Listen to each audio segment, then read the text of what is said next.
The wingless drakes blocked the Dragon King's coronation road before the crown ever touched his head. They did not roar. They did not attack. They laid their scarred bodies across the royal drake road in perfect, deliberate rows, from the gold eastern gate to the first marble rise where Theron Vale's coronation carriage was meant to pass. Their blunt claws dug into the white dust, their folded, useless shoulder nubs pressed against the stone. Their long necks rested low, not in surrender, but in refusal. The court saw an embarrassment. Anya Reed saw a ledger. 9th day, stall 4. 12th day, stall 9. 17th day, stall 2. Every row was a date. Every body was a stall number. Every scar faced the road like evidence waiting for someone honest enough to read it. Behind her, the sealed stable ledger burned cold against her bound hands. "Move them," Stable Lord Casser Mott said. Anya did not move. The coronation morning had been polished until it looked impossible for truth to enter it. Gold banners hung from the road towers. Noble houses crowded the viewing steps in jeweled morning black and royal red. Priests of the high flame waited beneath the crown arch. The Dragon King's carriage stood 20 paces away, drawn by 4 white fire stags whose antlers had been gilded for spectacle, and across the road, 31 wingless drakes made the kingdom stop. Kassir stood beside Anya in a silver stable mantle with polished black gloves, his pale hair combed smooth beneath the coronation sun. He looked wounded in the way powerful men looked wounded when their cruelty was interrupted before witnesses. These creatures were removed from royal care for waste classification, he announced to the gathered court. They are malformed, flightless, and unsuitable for ceremony. Their former keeper grew sentimental and began falsifying feed numbers to justify keeping them alive. A murmur traveled through the nobles. Malformed, flightless, waste. Anya felt each word land where old bruises lived. She was 38 years old, plain from sun and stable smoke, with strong wrists, tired brown eyes, and a limp that showed whenever the weather turned cold. She had given 12 years to the royal drake houses. She had slept beside fevered hatchlings, pulled splinters from torn paws, rubbed oil into scarred joints, and counted feed grain by candlelight, while the court cheered only the dragons that flew. No one praised the creatures who survived being broken, or the woman who kept records of how they had been broken. Dragon King Theron Vale stepped down from the coronation carriage. The road changed when he moved, not because he was loud. He was not. Theron was tall, black-haired, and hard-eyed, dressed in dark coronation armor, edged with molten gold, a king made for flame and height, a man who had been raised among dragons large enough to crack towers with their wings. Behind him, his royal dragon, Varath, waited beyond the road arch, bronze black and magnificent, its crowned head lowered beneath ceremonial chains. Every noble present turned toward Theron, as if waiting for the sky to decide what truth was allowed to remain. His gaze moved over the wingless drakes. Then to Anya. There was no softness in his face, only recognition delayed by pride. "You were ordered removed from royal stable authority," he said. "I was." "And the ledger was sealed under crown property law." "It was." Kassir's mouth tightened. "She admits it." Anya looked at Theron, not Casser. "I admit the seal, not the lie." The court stirred. Theron's eyes dropped to the ledger in her hands. The royal seal across its cover was black wax stamped with his coronation mark. He had signed the order himself 3 nights ago, after Kassir presented clean reports and called Anya unstable, indulgent, too attached to damaged stock, unfit for dragon care before a royal transition. Theron had not asked to see the creatures. He had not asked why a stable ledger required a crown seal. He had chosen the polished report because coronations needed clean roads, strong dragons, and no unpleasant questions about what was done in training yards before dawn. That was the mistake standing between them now. Kassir lifted one gloved hand. "Clear the road." Stable guards moved forward with hook poles. The nearest wingless drake raised its head. It was old, sand-colored. with a torn left ear and 2 deep scars crossing the shoulder where wings should have been.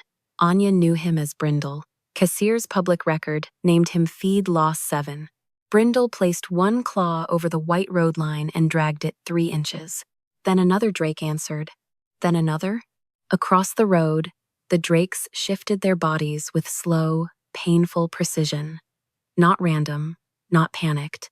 They formed a second row beside the first, their bodies making a narrow gap between them like the ruled margin of a page.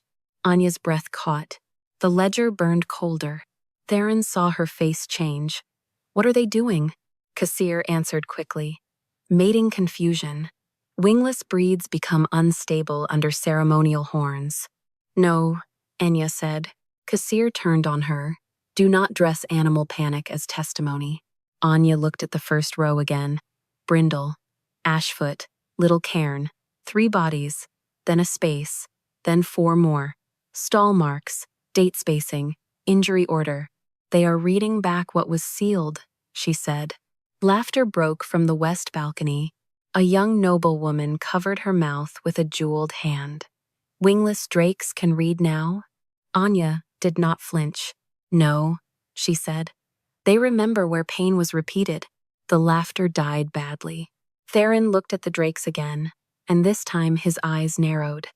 Not with belief yet, with the beginning of discomfort. One of the smaller drakes limped forward and turned its side toward the coronation carriage. Its hide had been oiled for public removal, but the oil could not hide the pattern beneath. 4 parallel burn lines under the shoulder, cut deep and evenly spaced. Anya knew the entry without opening the book. 12th day, stall 9, forced lift harness, heat chain applied before bone set. Cassier stepped in front of her. "Enough, Your Majesty. Every moment we indulge this display weakens the coronation. The road must be cleared." Theron did not answer. The royal dragon Veyrath shifted behind him. The sound rolled across the road like distant thunder.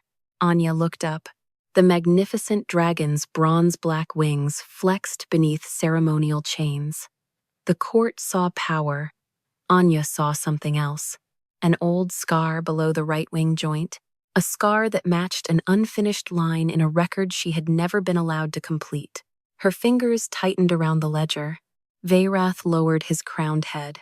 Not toward Theron, toward Anya. The royal seal on the ledger cracked. Black wax split under her thumb, glowing red at the broken edge. Every guard on the road drew steel. Cassier's voice sharpened.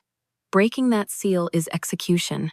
Anya looked at the line of wingless drakes, blocking the Dragon King's coronation road. Then she looked at Theron. "If your crown cannot survive the first injury report," she said. It was already standing on broken backs. The royal seal cracked again. Black wax split across the stable ledger and fell smoking onto the white road.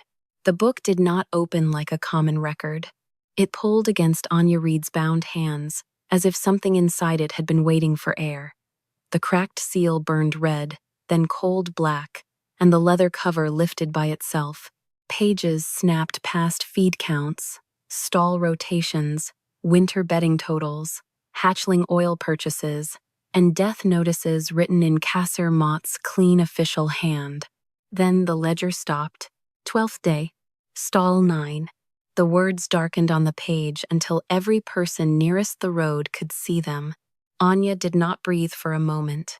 Across the Royal Drake Road, the small gray drake that had stepped forward turned its side fully toward the coronation carriage.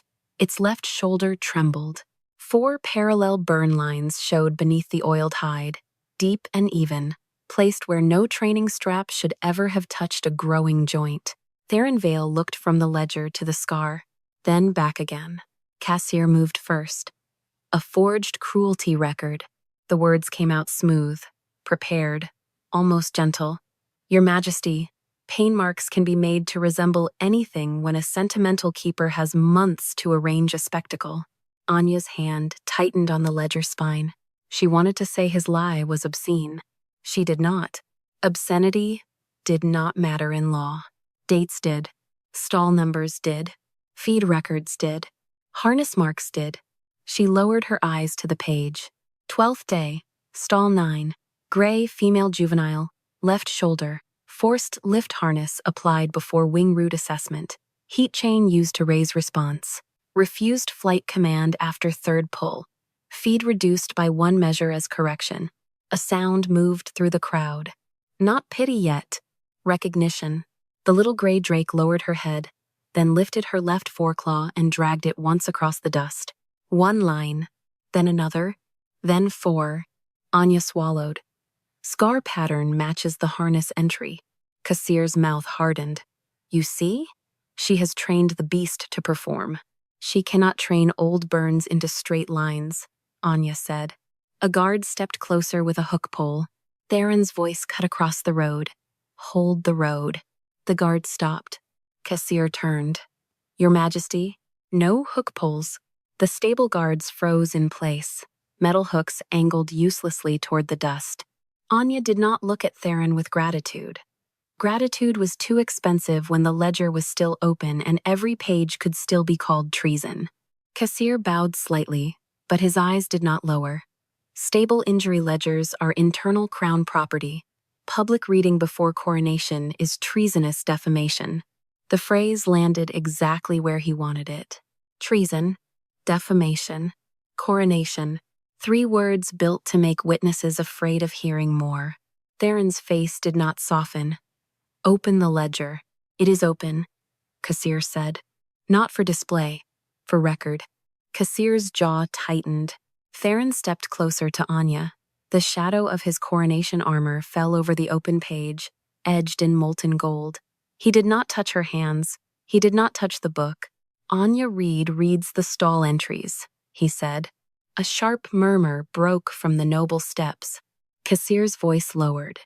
If you allow this before the crown right, you make malformed stable stock witnesses against royal dragon care. Theron looked at the line of wingless drakes blocking his road, then at the scar on the little gray drake's shoulder. No drake is moved until I know why my seal was needed. For the first time, Kassir had no immediate answer. Anya felt the ledger grow colder. The book turned 1 page by itself. Not forward, backward. Feed log. 12th day, stall 9. Morning measure, full. Evening measure, reduced by 1. Reason, refusal training. Keeper note beneath it, in Anya's smaller writing. Juvenile unable to lift left side after harness. Refused pain, not command. Kassir's gloved hand twitched. Keeper notes were never authorized as injury judgment. They were required when feed changed, Anya said, by stable inventory law. Theron's gaze cut to Kassir. Is that true? Kassir smiled faintly. For ordinary stock management, yes. But Dragon Care Authority may override feed notation when training correction requires discipline. Wingless drakes were not Dragon Care Authority, Anya said. You classified them as waste stock. The court heard that. Kassir heard it too. His eyes narrowed, just slightly. Anya turned the ledger so the page faced Theron, not the crowd. If they were waste stock, feed reduction required my keeper countersign. If they were Dragon Care Authority, then injury reports required review by Crown stable law. He used both categories and obeyed neither. A priest beneath the crown arch shifted uncomfortably. Theron reached for the ledger at last. Anya did not release it. Their fingers did not touch, but for a second the book stood between them like a living accusation. Theron read the entry himself. His voice carried across the Royal Drake Road. 12th day, stall 9.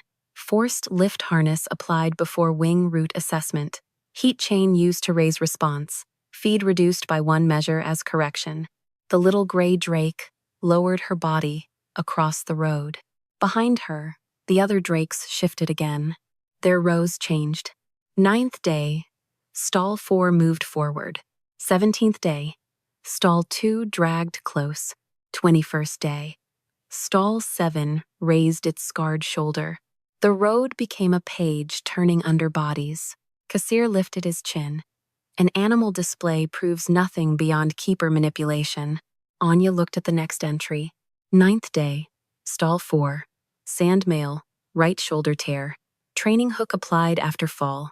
Brindle raised his torn ear and turned his right side. The scar matched. 17th day, stall 2, Ash juvenile, hind leg fracture after forced rise. Ashfoot limped 3 steps and stopped. The limp matched. 21st day, stall 7, Anya said. Her voice faltered.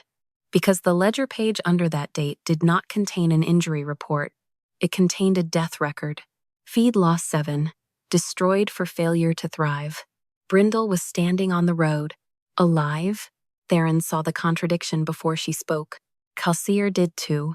The stable lord moved toward the ledger, all polish gone from his eyes. That entry is closed. Anya turned the book toward the court. No, she said. That entry is missing a body. Behind Theron, the royal dragon Veyrath lifted his bronze black head. The old scar below his right wing joint caught the coronation sun. And the ledger turned by itself to a page Anya had never written. The new page smelled of smoke and crown wax. Not stable ink. Not feed dust. Not the bitter oil Anya used to keep old records from molding in winter. This page had been added after the ledger was sealed. Its margins were too clean. Its binding holes had not darkened with age. The ink sat glossy against the parchment, like a lie still wet enough to smear. Theron Vale looked down at it. Read it, he said. Cassier Mott's hand lifted. Your Majesty, added disposal pages are administrative closures. They are not injury testimony. Then they should be simple. Cassier's mouth tightened. Anya lowered her eyes to the entry. Feed loss 7, destroyed for failure to thrive. Body rendered, stall cleared. Feed line closed under stable waste authority. Across the road, Brindle stood very still. The sand-colored drake with the torn ear and scarred shoulder was breathing in the coronation dust, alive enough for every noble house to see. A ripple passed through the court. Casser turned toward the viewing steps before it grew. A name error. Wingless stock is often numbered in batches. A sentimental keeper could easily mistake one waste animal for another. Anya touched the lower margin of the page. There is no pyre weight.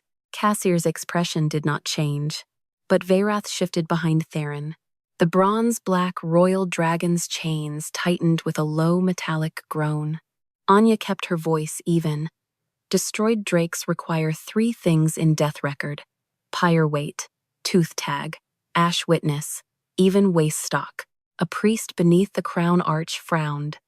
That is true. Cassier looked at him. The priest lowered his eyes too late.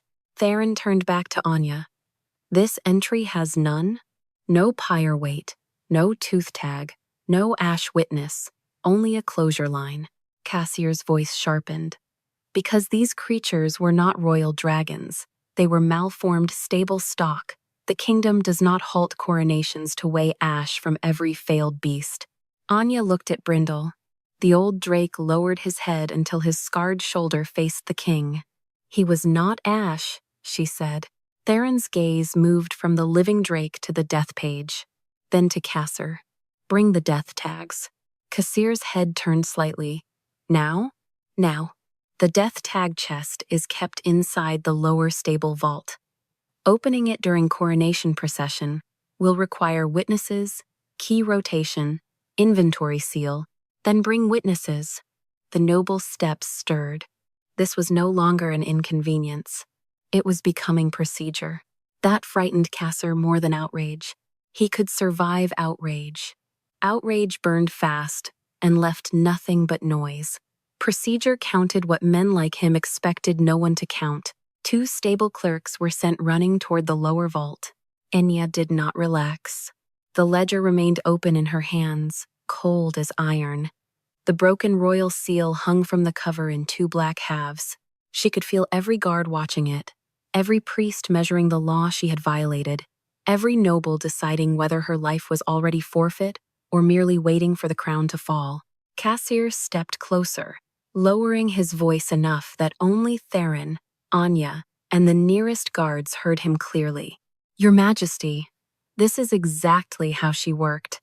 She made pity look like evidence. She fed defective animals, named them, taught them response patterns, then hid the waste beneath emotional bookkeeping. Anya turned one page. Not because she was calm, because if she answered him with anger, he would win the shape of the moment. The ledger showed feed log again. Feed loss 7. Morning measure, half. Evening measure, none. Reason, cleared. Anya pointed to the line beneath it. If he was destroyed, why was feed withdrawn before disposal? Cassier's eye twitched. Theron saw it. Anya continued. Death record says body rendered after failure to thrive. Feed log says feed removed before body removal. Injury page says heat chain before fracture settled. Stall ledger says he was still alive 2 days after destruction. Cassier's polished patience cracked at the edge. Because you altered the supporting entries. Then the ink should match my hand. Theron looked down. The entry was not in Anya's smaller, slanted script. It was written in Cassier's clean, official hand. A low sound moved through the drakes. Not a growl. Memory. The wingless bodies shifted again across the Royal Drake Road. Brindle took one dragging step forward. Ashfoot angled beside him. Little Cairn folded low to the dust. 3 others moved into a crescent around the golden carriage, not trapping it, not attacking it, but showing their shoulders. Burn mark, hook tear, harness bruise, heat chain scar, injury order made visible in flesh. Cassier raised his voice. You see? Trained arrangement. She has turned damaged animals into a public accusation on coronation morning. Theron did not look away from the drakes. How long would it take to train them? Cassier stopped. Anya answered, To lie? Years?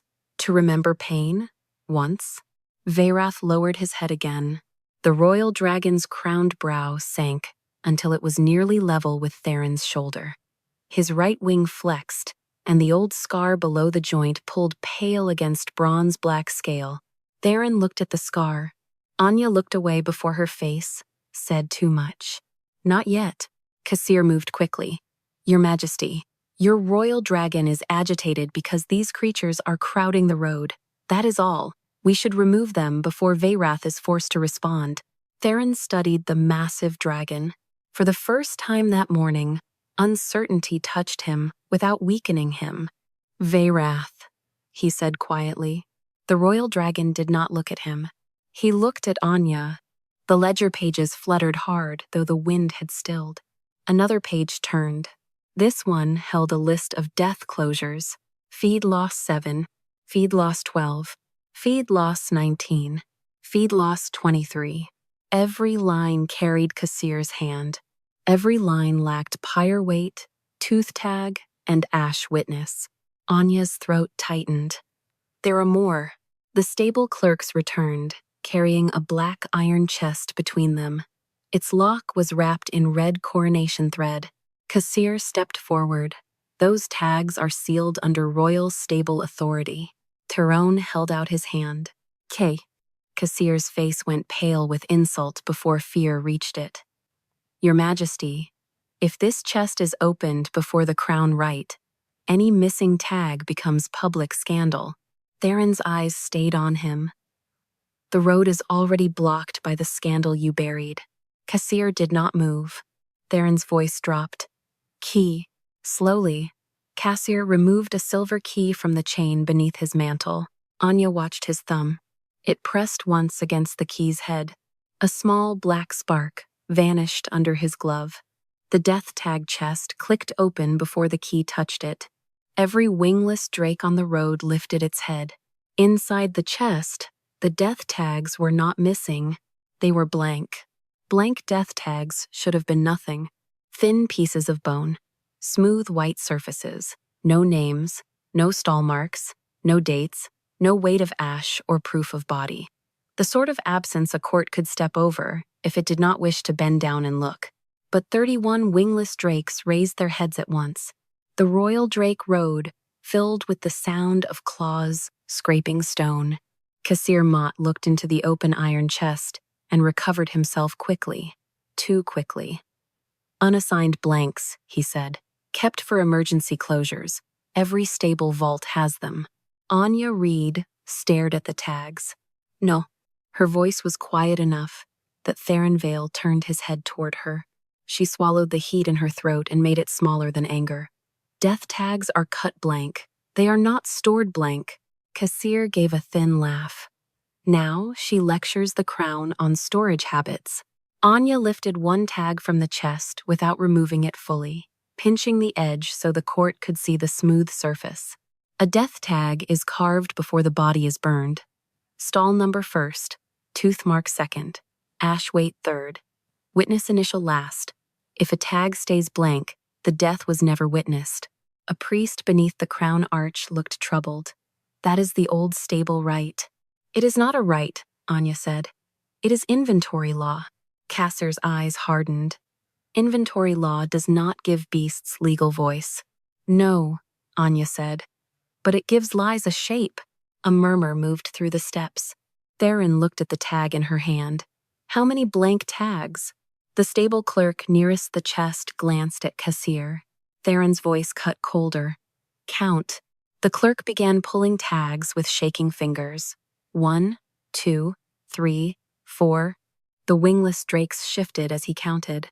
At 7, Brindle dragged his torn shoulder forward. At 12, Ashfoot limped into the road's center. At 19, a dark green drake with a missing tail spine lifted its scarred neck. At 23, little Cairn pressed his body flat across the white line and closed his eyes. The clerk stopped. Theron said, "Continue." 31, the clerk whispered. 31 blank tags. 31 wingless drakes on the road. No one laughed this time. Kassir stepped between the chest and the court. This proves only that she stole blank tags and arranged creatures to match them. Anya looked at him. Then the chest seal should be broken from outside. Theron turned to the iron lid. The coronation thread still wrapped its hinge. The lock had opened, but the red thread remained uncut, sealed under royal stable authority. Kassir's jaw tightened. Anya pointed with the tag. I could not steal what was still sealed. A sound came from the drakes. Low, not threatening, almost pained.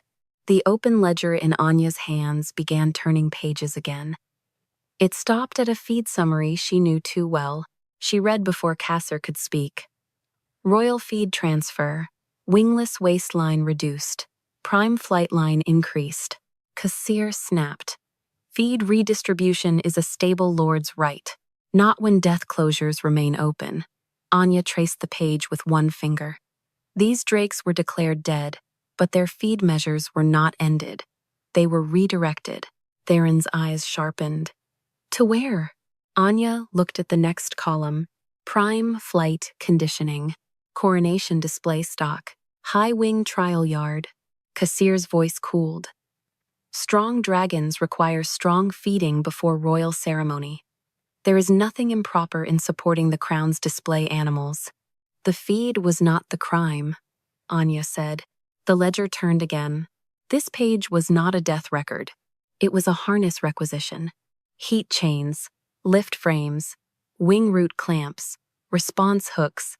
The court did not know the tools by sight. The drakes did. Every wingless creature on the road lowered itself at once. Shoulder nubs pressed hard into the dust as if old pain had been called by name. Theron saw it. His face changed, not soft, not sorry, but stripped of the clean report he had chosen 3 nights ago. Anya forced her voice to stay level. These tools were ordered for young drakes listed as malformed, but the feed was transferred to prime display stock, and the injuries were closed as failure to thrive. Kassir spread his hands. Weak stock breaks under assessment. Harsh, yes. Necessary, yes. Royal dragons do not become powerful through lullabies. Anya looked at the road of scarred bodies. They were not assessed. They were used. For what? Theron's question landed like a blade. Kassir did not answer fast enough. Anya did. To make the strong ones look stronger. The noble steps stirred. Wingless juveniles were harnessed below flight dragons, she said. Pulled, burned, driven until they failed, so the royal dragons above them could rise clean in public trials. A dragon looks miraculous when a broken body underneath takes the fall. Cassier's polished control cracked. You bitter little stable rat. The road went still. Theron turned to him. Cassier realized the mistake too late. Anya felt it hit her, but she did not let it move her face. There were older names than that in her bones. Theron's voice lowered. No drake is touched. Cassier drew himself up. Your Majesty, coronation law requires a clear royal road before the crown procession. If these malformed animals remain, the right fails. Then the right waits. The kingdom watches. Good, Theron said. Let it watch. Anya looked down before. Her expression could betray the wrong thing. Hope was dangerous when it arrived. Before proof was finished, the ledger burned colder. Another page turned. This one held no words. Only a charcoal rubbing of a harness mark. 4 parallel lines beneath a right wing joint. Anya's breath caught despite herself. Behind Theron, Veyroth shifted. The bronze-black royal dragon lowered his head until the old scar below his wing caught the same angle of sun as the rubbing on the page. Cassier's face lost color. Theron turned slowly toward his dragon. Veyroth did not bare his teeth.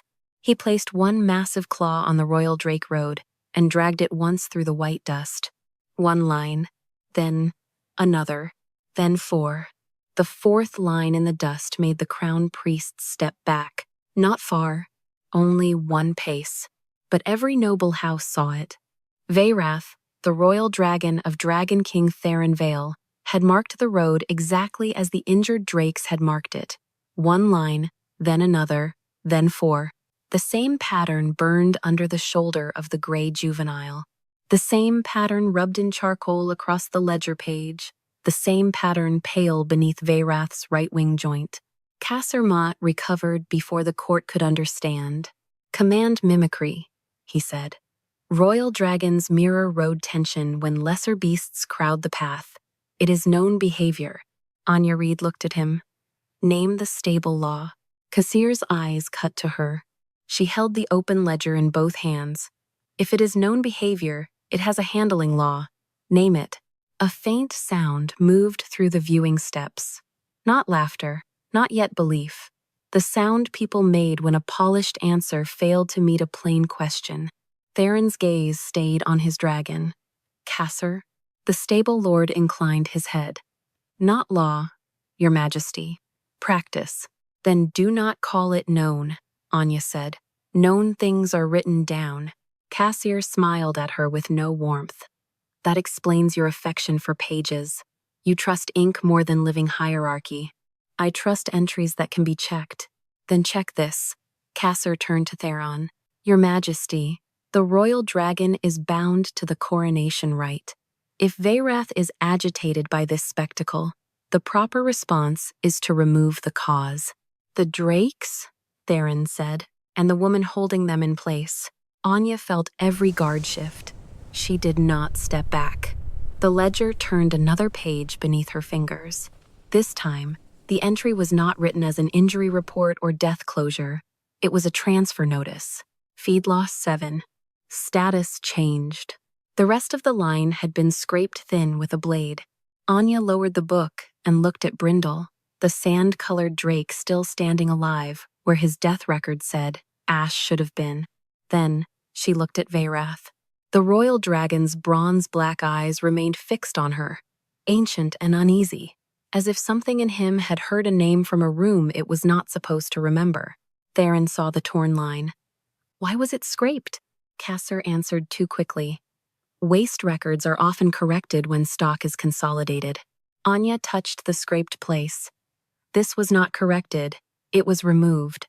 What was removed? A destination. Cassier's mouth went flat. Theron held out his hand. Give me the ledger. Anya's grip tightened by instinct. The court saw it. Cassier saw it better. She refuses the king. Anya forced herself to release the spine with one hand, not both. No, I refuse to let the page close. Theron did not take the book from her. He stepped beside her instead. The movement changed the road more than any command could have. He did not stand above her from the carriage. He did not order her to bring proof to his feet. He stood on the white road beside the stable woman his seal had silenced, and he bent his head to read the scraped line where the court could see him do it. Cassir's expression sharpened. That was the thing he had not wanted. Not compassion. Position? Theron reading beside Anya made the ledger no longer look like her accusation alone. "Hold the page open," he said. Anya did. The ledger burned cold. A faint line returned beneath the scraping. Not ink exactly, but pressure in the hide where writing had once dried. Prime Flight Yard. Theron read the words silently first, then aloud. Prime Flight Yard. The court stirred. Cassir lifted both hands. Failed stock is sometimes moved near stronger dragons to encourage response. Cruel to soft eyes, perhaps, but not illegal. Anya turned to the next column. No transfer witness. Cassir's jaw worked once. No receiving stall, she continued. No reassignment name. No feed continuation under the new yard. The body was declared, destroyed, the feed was redirected, and the creature was moved without witness. Theron's voice dropped. Why? Before Cassir could answer, Veroth pulled against his ceremonial chains. The gold links rang so hard, the fire stags shied from the carriage. A royal handler raised a calming rod. Veroth's head snapped toward him. The handler froze. Anya looked at the rod. Its hooked silver tip had been wrapped in red velvet for coronation beauty, but velvet could not hide the shape beneath. Response hook. Same curve as the requisition page. Same tool that left crescent bruises under wing roots. Put that down, she said. The handler looked offended. You do not command, royal dragon, Veroth growled. The road stones trembled. Theron's eyes went to the hook. No response rods, he said. The handler lowered it at once. Cassir stepped forward. Your Majesty, Veroth has been conditioned with that rod since juvenile elevation. He responds to it safely. Anya went still. Juvenile elevation. Not hatching. Not bonding. Elevation. A word used when stable stock was promoted into a higher care line. Theron heard it too. He turned slowly toward Cassir. Veroth was hatched in the prime flight yard. Cassir's face changed only around the eyes. Of course. That is the history you gave me. It is the history recorded. Anya looked at the ledger. The page turned by itself again. Not to Veroth's name. To a feed count. Prime flight yard. Juvenile elevation. Supplemental growth ration. Date. The day after feed loss 7 was declared destroyed. Theron stared at it. Cassir's voice hardened. Coincidence. Prime yards receive many animals. Anya looked toward the royal dragon's scar. Then, at the scraped transfer line. Then, at Brindle still alive in the road. No, she said. A coincidence has no missing witness, no blank death tag, and no matching harness mark. The wingless drakes shifted again. This time, they did not form dates. They opened a path. Narrow, crooked, only wide enough for a person walking on foot. It ran from Anya to Veroth. Cassir saw the path and spoke quickly. Do not approach him. If he harms her, the coronation will become blood trial. Theron looked at Anya. Will he harm you? Anya looked at the bronze-black dragon, waiting beneath chains and ceremony. I do not know what they taught him to remember, she said. Then she stepped onto the path the wingless drakes had made. The path between the wingless drakes was too narrow for a queen. That was what the court noticed first. No carriage could pass through it. No priest with a crown tray. No guard line. No royal banner. Only one person on foot could move between the scarred bodies laid across the royal drake road, and every drake held still as Anya Reed stepped into the space they had made. Dust clung to the hem of her stable dress. The sealed ledger, now broken open, weighed against her chest. Behind her, Cassir Mott spoke with careful urgency. Your Majesty, stop her. If Veroth strikes, she will make his response another accusation. Theron Vale did not stop her. He stepped down from the coronation rise and followed. Not beside her yet. Behind her. close enough that every noble house saw the Dragon King leave his carriage and walk the road his own coronation could not cross. Anya did not look back. Hope had no place between a royal dragon's teeth. Veyrath lowered his massive bronze-black head until his breath rolled hot across the white dust. The ceremonial chains around his neck were plated in gold, but Anya saw the strain beneath them, too tight behind the jaw, too high under the throat, polished for beauty, set for control. A handler lifted the velvet-wrapped response rod again. Veyrath's right wing twitched. Anya stopped. "Put it down," Kassir snapped. "The rod stabilizes him." "No," Anya said. "It warns him pain is coming." The handler looked toward Theron. Theron's voice was flat. "Down." The rod lowered. Veyrath's wing did not settle. Anya watched the scar beneath the joint pull pale as the muscle tightened. 4 parallel lines, then a crescent bruise half hidden under scale polish, old harness damage beneath royal grooming. She opened the ledger without taking her eyes from the dragon. The pages turned to the harness requisition again. Response hooks, lift frames, wing root clamps, heat chain. She did not read the whole list aloud. The court had heard enough names of tools. Now they needed to see what those tools had done. "Right wing joint," she said. 4-line harness burn, crescent hook bruise under the root, old pressure injury beneath ceremonial chain. Kassir's laugh was quiet. "She describes what she can see." Anya looked down at the page. "Then I will describe what is not visible." The ledger turned. Prime flight yard, juvenile elevation, supplemental growth ration. Beneath it, a line had been scraped almost white. Anya angled the page into the sun. "No hatch shell weight."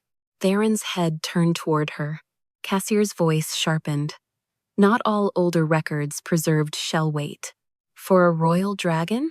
Anya asked. "For the king's dragon?" The court listened harder.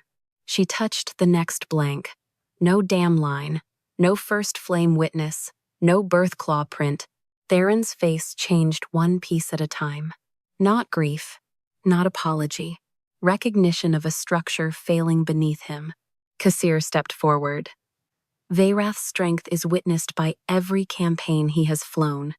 His origin record is irrelevant. Origin decides lawful care," Anya said. "If he was born royal flight stock, he falls under Dragon Honor Code. If he was elevated from damaged stable stock, every treatment before elevation requires witness record." Theron looked at Kassir. "Where is his origin record?" "In the Upper Dragon Archive." "Bring it." Kassir's eyes hardened. "The archive cannot be opened during coronation rite. The coronation road is closed." "Because she closed it." Theron's gaze cut to the drakes. "No, they did." A low sound passed through the wingless line. Veyrath shifted forward. The handler flinched and raised the response rod by instinct. The dragon reacted before the man could strike. He reared halfway, chains snapping tight, bronze-black wings flaring so wide they cast the entire road into shadow. Fire brightened in his throat. The fire stags screamed. Nobles scattered backward from the viewing steps. Kassir shouted, "Control him!" 2 handlers ran forward with hook poles. Anya stepped between them and Veyrath. "Stop." The word was not loud. It was placed. Veyrath's jaws opened above her, teeth long as daggers, heat rolling over her face. She did not raise her hands. She did not reach to soothe him. She looked at the right wing joint. "Release the throat chain by 2 rings," she said. Kassir snarled. "He will break the road." "He is already breaking against it." Theron turned to the chain guards. 2 rings. "Your Majesty." 2 rings. The guards obeyed. Gold chain slid. 1 ring. 2. Veyrath's head dropped with a violent exhale. Not submission, but relief sharp enough to look like rage. His wing folded halfway. The old scar stopped pulling. Anya pointed to the shoulder chain. "Left anchor now. 1 ring only." Kassir's voice rose. "She is guessing." "She named the throat chain before it bruised," Theron said. "Release one." The left anchor loosened. Veyrath lowered fully to the road. Not to Theron, to Anya. The court went silent. Anya's fingers trembled once around the ledger. She forced them still. No rod, no hook, no heat. Wait for breath before command. Veyrath breathed. Once, twice. On the third breath, he extended his right wing across the dust. Slowly, as if offering the scar to the road, the wingless drakes answered. One by one, they laid their scarred shoulder nubs down in the same direction. The ledger burned cold and turned again. A page Anya had never seen filled itself with pressure-dark lines. Juvenile elevation response trial. Subject unnamed. Right wing joint damaged prior to classification. Stabilized by groundkeeper. Groundkeeper. The words struck Anya harder than if they had used her name. Kasser moved so fast the nearest guard missed him. He seized the ledger's edge and tried to tear the page free. Theron caught his wrist. The crack of bone did not sound large, but Kasser's face went white. No more pages disappear, Theron said. Anya looked down at the half-written trial record. Another line darkened beneath the first. Groundkeeper initials, ARR. The royal dragon Veyrath closed his eyes and pressed his scarred wing joint against the road at Anya's feet. The court did not bow to the proof. It recoiled from it. A royal dragon lowering his scarred wing to a stable woman's feet was not a tender sight to them. It was disorder. It was rank turned inside out. It was the Coronation Road admitting that the creature chosen to carry a king's glory might have once needed the hands of a woman the court had called sentimental waste. Kasir Mott understood that fear before anyone else did. He turned toward the crown priests, gripping his injured wrist against his chest. If this record is accepted without archive confirmation, the coronation beast's origin becomes disputed. A disputed royal dragon cannot witness a crown rite. The words struck exactly where he aimed them, not at Anya. At Theron. The priests beneath the gold arch looked at one another. Noble houses leaned closer. Foreign envoys whispered behind veils of red chain. A king could survive a delayed road. He could survive a stable scandal. But if his own royal dragon's origin became legally uncertain during coronation, every rival bloodline in the kingdom would have a blade wrapped in law. Theron's face hardened. Anya saw the choice placed before him. Clear the road, silence the ledger, preserve the coronation, or let the proof continue and risk the crown before it was even set on his head. Kasser lowered his voice. Your Majesty, for the sake of the realm, remove the damaged stock from the road and close the ledger until after the rite. I will submit to private review. Anya looked at the wingless drakes. Private review meant quiet stalls. Quiet stalls meant missing pages. Missing pages meant ash without weight. Theron did not look at the crown. Bring the upper dragon archive, he said. Kasir's mouth tightened. Your Majesty. Now, a crown priest stepped forward. The archive is sealed until after coronation. Theron looked at him. Then unseal it before coronation. That has no precedent. Theron's gaze moved across the scarred drakes, the blank death tags, the open ledger, and Veyrath's lowered wing. Neither does this. Two guards ran toward the high archive tower. Kasir watched them go, too calmly. Anya saw that calm and felt the floor of the moment tilt. He moved it, she said. Theron turned toward her. The origin record, Anya said. If he allowed this much to surface, the archive page is either replaced or prepared. Kasir smiled faintly. A convenient accusation before the record appears. Anya looked down at the page that named her only as groundkeeper. No full name. No stable rank. No witness line. Half erasure was still erasure. She turned to the feed transfer column again. Then we check what he could not prepare. Kasir's eyes sharpened. Theron saw it. What? Growth ration. Anya turned 3 pages by memory and stopped at the Prime Flight Yard's winter ration list. Royal hatchlings receive flame marrow. Elevated juveniles receive bone milk first. If Veyrath was born prime flight stock, his ration should begin with flame marrow. If he was moved from damaged stable stock, the ration changes slowly or it kills him. Theron took the page and read. His jaw tightened. Bone milk, 4 measures, then flame marrow 2 weeks later. The priests heard. So did the court. Cassier's voice remained smooth. Many royal hatchlings required gentler rations. Anya pointed to the next line. Not with wing furnace supplement. A stable clerk behind Cassir inhaled too sharply. Cassir turned. The clerk lowered his eyes. Theron stepped toward him. You know this entry? The clerk shook his head too fast. No, Your Majesty. Anya looked at the boy. Young. Thin. One of the lower feed clerks who had probably carried buckets past doors he was told not to open. Wing furnace supplement is used only when a juvenile's flight heat was forced before the bones were ready, she said. It keeps the joint from dying. Theron's eyes went to Veyrath's scar. Cassir snapped. Enough. She twists medicine into accusation. That supplement saved the dragon. Yes, Anya said. After someone injured him, the words stood between them. Veyrath exhaled. Heat rolled over the road, but he did not move from Anya's feet. The archive guards returned with a red leather volume bound in gold. The Upper Dragon Origin Record. Cassir's smile came back. There it was. Prepared. The priest opened the volume with ceremony that felt obscene now. He found Veyrath's page and read aloud. Veyrath, bronze, blackmail. Hatched in prime flight yard under stable lord Cassir Mott. First flame witnessed. Dam line recorded. Crown suitability confirmed. The court released one breath together. Cassir bowed his head. There, the royal dragon's origin stands. Anya looked at the page. Too clean. Of course. Theron looked at her. What do you see? Cassir's eyes flashed. Your Majesty, the official archive has spoken. Theron did not look away from Anya. What do you see? She stepped closer to the archive book. The priest stiffened, but Theron gave him one glance and he did not stop her. Anya did not touch the page. She smelled it. Gold ink. Smoke resin. New glue beneath old leather. Wrong binding thread, she said.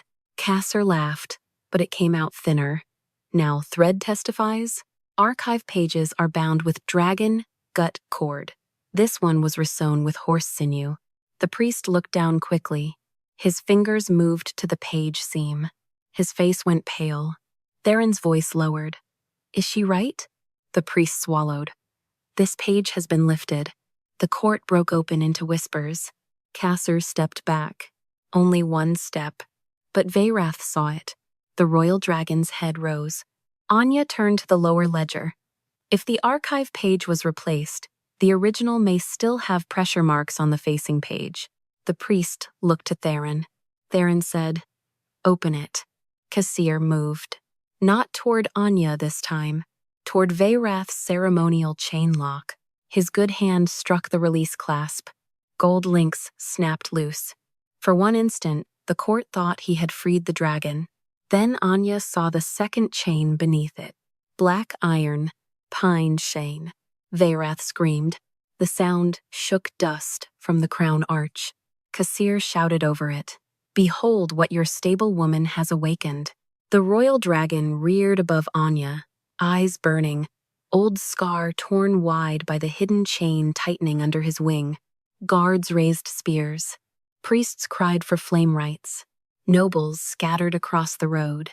Theron drew his sword, not at Veyrath, at the chain. Anya stepped beneath the dragon's shadow and opened the ledger to the half-written trial record. Veyrath, she said, voice steady while fire gathered above her. Ground command, no rise, wait for breath. The dragon's jaws froze over her head. Fire did not fall. It gathered behind Veyrath's teeth, bright enough to turn Anya Reed's shadow black across the Royal Drake Road, and stayed there. One breath. Tful. On the third, the royal dragon lowered his head 1 inch. The court saw a miracle. Anya saw obedience to a command that should never have been forgotten. Ground command. No rise. Wait for breath. She had used those words years ago for injured juveniles who panicked when pain made their bodies feel like traps. Not to dominate, to give the creature one clear thing to do before fear became fire. Veyrath remembered. Kasir Mott saw that he remembered and shouted, "She controls him. She has corrupted the coronation beast." Spears rose. Theron Vale moved before the guards could throw. He struck the hidden black iron pain chain with his sword. The first blow rang uselessly against the metal. Veyrath flinched, and the fire in his throat surged. Anya did not move from beneath the dragon's head. Not the link, the pin behind the wing. Theron's eyes found it. A small black clasp buried under polished gold, tightened exactly against the old scar below the right wing joint. He drove the blade under the pin and twisted. The chain snapped loose. Veyrath's fire died in his mouth. The enormous dragon dropped to the road, not in defeat, but in relief so sudden the dust leapt around him. His right wing unfolded halfway and lay beside Anya like a torn banner finally lowered after war. No one spoke. Then the lower stable ledger turned again. The half-written trial page darkened. Juvenile elevation response trial. Subject unnamed. Right wing joint damaged prior to classification. Stabilized by groundkeeper. Groundkeeper initials. A.R. A new line appeared beneath it. Original stock number. Feed loss 23. Little Cairn, the small drake lying near the white road line, lifted his head. Anya's stomach tightened. 23 had not been Veyrath's number. 23 was the blank tag that matched Little Cairn's body on the road. The ledger was not done. The page split its ink into two columns. Feed loss 23. Retained damaged ground witness. Transfer substitute. Feed loss 19. Anya looked slowly toward the dark green drake with the missing tail spine. Feed loss 19 raised his scarred neck. Then Veyrath moved. He dragged one claw through the dust. One line. Nina marks. Then he placed the claw beneath his own wing scar. Feed loss 19. The name the court had never heard became visible without ink. Anya's throat closed, but she forced herself to read. Feed loss 19. Green bronze male juvenile. Listed wingless after forced lift trial. Right wing joint damaged. Death closure entered. Transfer substitute recorded beneath feed loss 23. Elevated to prime flight yard. The court did not understand all of it at once. Theron did. His royal dragon, the magnificent beast chosen to carry his coronation power, had entered the prime flight yard through a death record. Kasir's stolen glory had bones under it. Kasir recovered with hatred now, not polish. A damaged juvenile survived because I had the strength to make him useful. Without me, that beast would have rotted under her pity. Veyrath's eye narrowed. Theron stepped between Kasir and the dragon. You told me he was hatched prime. I gave you a dragon worthy of a crown. You gave me a lie. I gave this kingdom power, Kasir snapped. Power does not come from feeding broken things until they feel safe. It comes from removing weakness and naming what remains royal. The wingless drakes began to move. Slowly, painfully, they closed the open path behind Anya and Theron, not trapping them, separating them from Kasir. Kasir looked around and saw that the road no longer belonged to his guards. It belonged to the bodies he had classified as waste. The archive priest, hands trembling, held up the red dragon origin volume. Your Majesty, the facing page has pressure marks. Theron did not look away from Kasir. Read them. The priest bent over the page. His face drained as the old writing rose against the gold leaf. Original entry removed. Green bronze male juvenile. Ground recovery stable. Wing root trauma. Keeper Reed ordered no rise until bone set. Stable Lord Mott. Countermanded for trial elevation. First flame produced after heat chain. Royal suitability claimed under Kasir Mott. The words struck the road one by one. Anya remembered that day. A fevered green bronze juvenile too terrified to lift his head. Kasir's men calling him useless. Her own hands under his jaw, asking him to breathe. then the stall empty before dawn. A death closure, a blank tag, a silence she had carried for years because no one believed a stable woman over a lord. Veyrath pressed his scarred wing joint gently against the open ledger. The page flared bronze black. Cassir's name burned dark. The priest whispered, "The dragon witnesses the entry." Cassir lunged for the ledger. Theron caught him by the throat this time and drove him to one knee in the road dust. "Stable Lord Cassir Mott is removed from Dragon Care Authority," Theron said. Cassir laughed through the pressure. "Before coronation? Without crown witness status? You cannot strip me on the word of beasts." Theron looked at the 31 wingless drakes, then at Anya, then at Veyrath, whose scar still rested against the page. "No," he said, "not on their word." He released Cassir and turned to the crown priests. "Grant witness status to every drake on this road." The priests froze. Cassir's laughter stopped. Theron's voice carried to every balcony. "No crown touches my head until the creatures my court called useless are heard under law." Anya looked at him then. Not forgiven, but seen. The ledger turned to its final sealed section. Across the blank page, one sentence burned in black stable ink. "Coronation law requires a clean road." Then a second sentence appeared beneath it. "A road is not clean because the bodies were removed." The crown priests did not grant witness status quickly. They looked at the drakes, then at the road, then at the crown waiting beneath the gold arch, bright and untouched, while the kingdom's truth lay breathing in the dust. The high priest lifted his law chain with shaking fingers. "Creature witness status requires recognized injury, matching record, and royal acceptance before the open road." Cassir Mott laughed once from his knees. "Recognized by whom? A stable woman who broke a royal seal?" Anya Reed held the ledger against her chest and felt the cold of it enter her bones. Theron Vale did not look at Cassir. Recognized by record, the record she carried, by scar, arranged, by blank death tags, administrative error, by my dragon, Theron said. The road went still.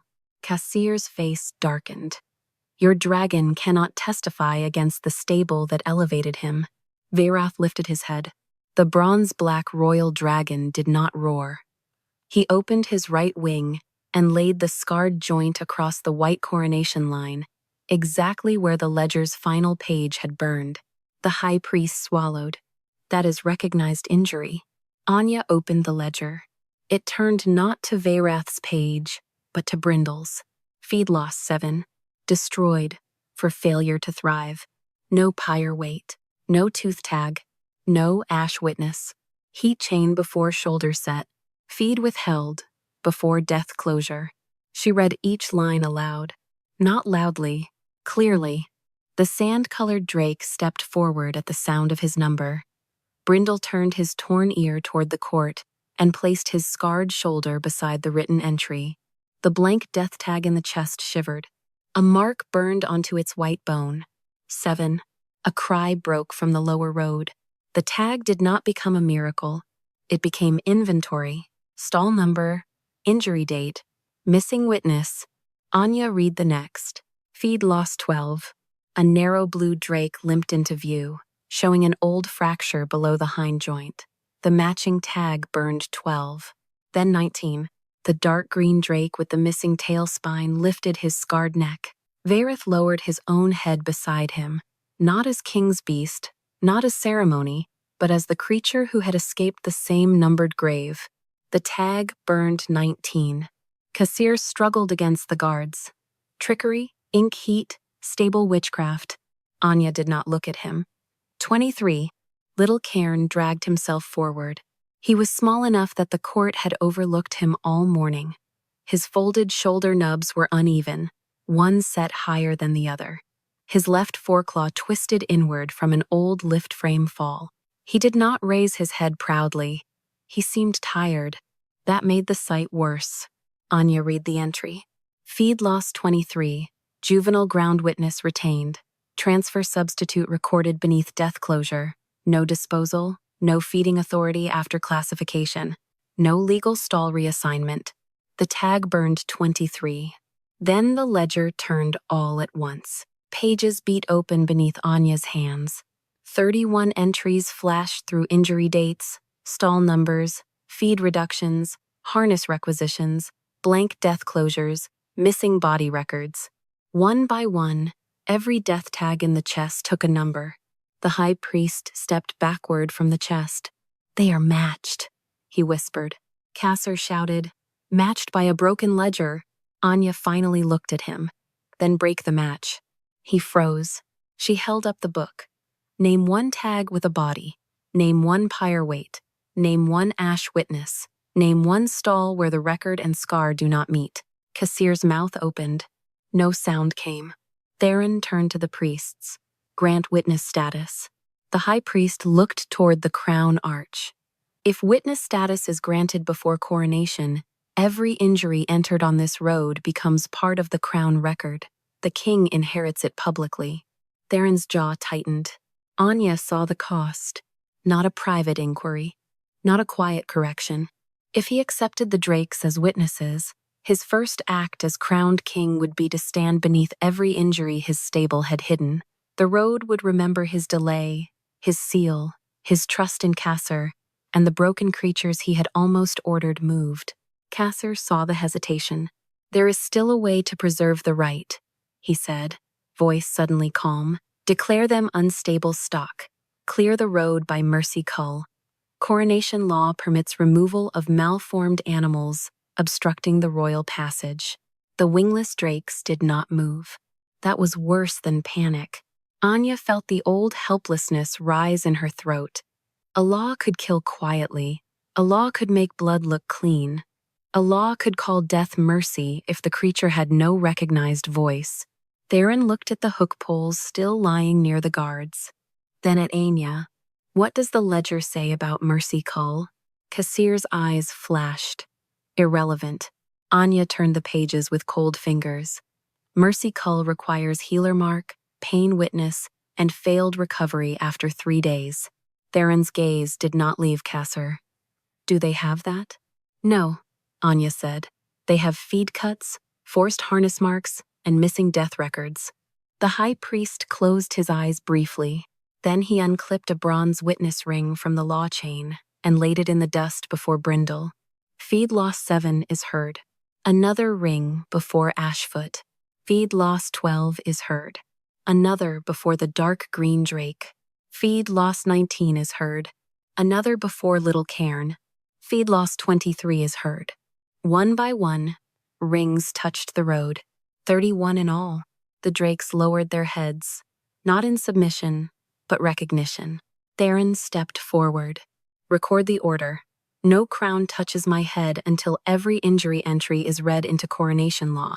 Stable Lord Kasser Mott remains stripped of dragon care authority. All hook poles, heat chains, lift frames, and response rods are seized." Cassier's calm broke. "You will make yourself king of broken beasts." Theron looked down at him. "Better that than king of polished lies." The words moved through the court like flame under a door. Anya should have felt victory. She did not. The ledger had not closed.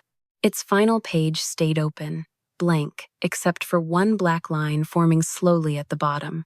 She looked down and felt the blood leave her hands. Coronation witness accepted. Hidden road debt, now due. The wingless drakes lifted their heads together. The royal drake road began to crack beneath the golden carriage. The golden carriage sank first. Not far. Only one wheel dropped through the white stone with a sound like a bone cracking under silk. The fire stags screamed and reared against their gilded harnesses. Priests scattered from the crown arch. Nobles surged backward as a second crack ran beneath the coronation road, black and crooked, cutting through the polished surface Theron Vale had been meant to cross in triumph. The wingless drakes did not flee. They held their places. Anya Reed looked down at the open ledger. Hidden road debt now due. The words darkened until they looked carved rather than written. Kassir Mott laughed once, wild at the edges. "Old road settling. Nothing more. The court is frightened by dust now." But the dust rising from the crack was not white. It was black. Stable ash. Anya stepped closer before the guards could stop her. Beneath the broken roadstone lay a narrow underchannel, old and sealed, packed with rusted metal, burned harness leather, broken response hooks, heat chain links, and bone-white tags that had never reached the death chest. Not blank tags, carved ones. The missing witnesses. The Royal Drake Road had not been clean. It had been paved over what Cassier needed hidden before the coronation. Theron stared into the crack. Every piece of him went still. Anya knelt and lifted the first buried tag with 2 fingers. Its edge was burned. Its number was half blackened, but the stall mark remained. Feed loss, 19. Veyrath lowered his head. The royal dragon did not roar. He touched the buried tag with the edge of his scarred wing joint, and the stable ledger flared bronze black. The page wrote the line at last. Feed loss 19 elevated under false death closure. Pain chain used to force first flame. Groundkeeper record sealed. Stable lord claimed royal suitability. The court read it. Theron read it. Cassier stopped laughing. Anya rose with the tag in her hand. This is why the road cracked. The high priest's voice trembled. Coronation law says the royal road must bear no hidden debt before the crown passes. Cassier turned on him. Superstition. No, Anya said. Record. She pointed into the crack. Heat chains, lift frames, response hooks, buried tags. These are not ghosts. They are stable property hidden under a coronation road. Theron stepped down into the broken dust himself. A murmur rose from the court. The Dragon King did not send guards. He did not order Anya to bring proof up to him.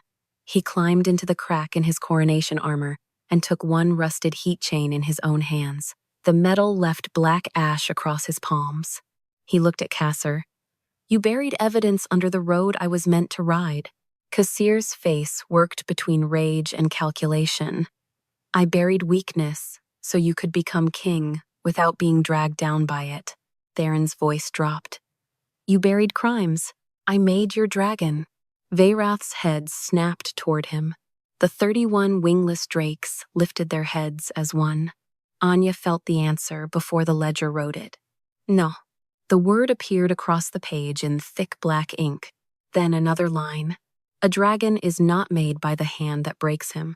Theron climbed out of the crack with the heat chain still in his hand.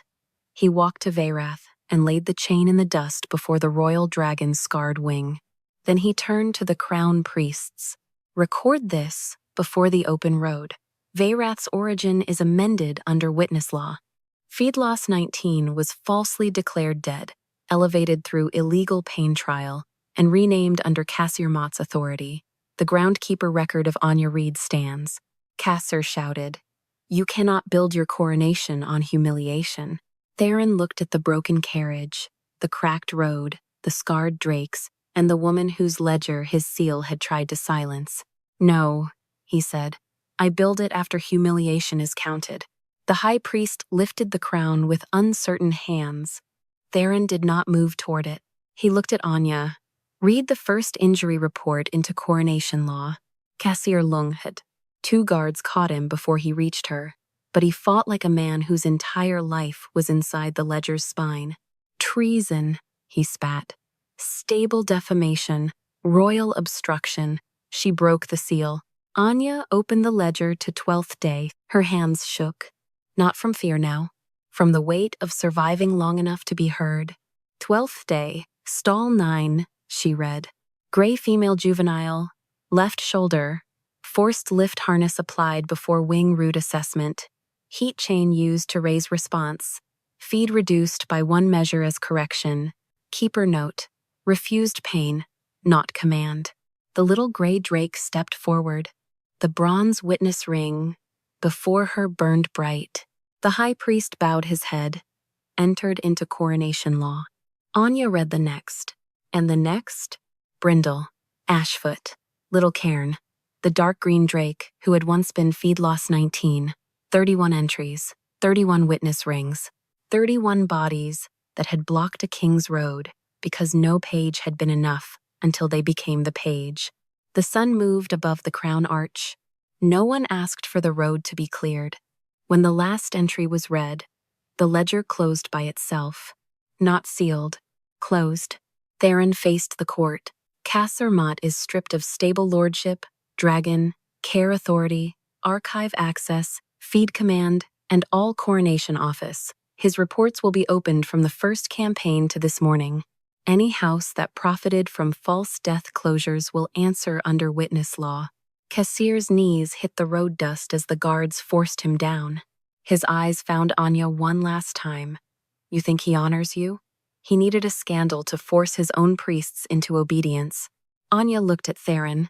Theron did not deny the wound he had caused. He lifted the broken black wax seal from the ledger cover and held it before the court. I sealed the book that should have warned me. That order will be entered first. The road went quiet. Anya looked away before the wrong feeling crossed her face. Forgiveness did not belong to a single morning. Respect could begin there. The crown priests cleared the broken carriage from the road. Theron did not return to it. He removed the gilded coronation mantle from his shoulders and laid it over the rusted tools pulled from the crack, not to hide them, but to mark them for record. Then he turned toward the narrow, crooked path the wingless drakes had opened through the broken road. He walked it on foot, beside Anya, not ahead of her, not above her, beside her, while Verath followed with his scarred wing unchained, and the wingless drakes lined the road like living witnesses instead of waste. At the crown arch, Theron stopped before the high priest. Where should the ledger stand? He asked. Anya looked back at the royal drake road, cracked open but finally honest. Above the stable gate, she said. Before any dragon enters training, before any crown names strength. Theron nodded. The ledger was carried there under witness rings, open to the first injury report. Only then did the high priest lift the crown. The coronation road did not shine. It held, and every wingless drake lowered its head, not to the king, but to the law that had finally learned how to see them.